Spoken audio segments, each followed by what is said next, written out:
திருச்செந்தூர் முருகன் கோவில்ல இருக்கக்கூடிய பஞ்சலிங்கத்திற்கு தினசரி பூஜைகள் நடக்காது. அது ஏன் தெரியுமா?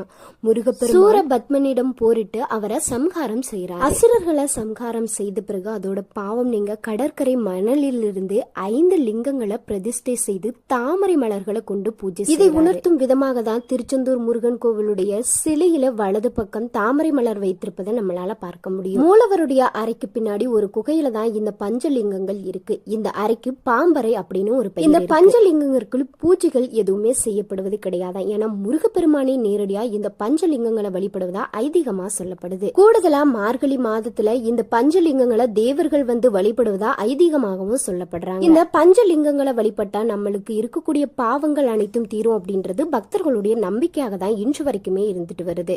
இப்படி மூலவர் அறைக்கு பின்னாடி பஞ்சலிங்கங்களும் மூலவருடைய அறையில 3 லிங்கங்களும் இருப்பதால இது அஷ்டலிங்கம் அப்படின்னு போற்றப்படுது.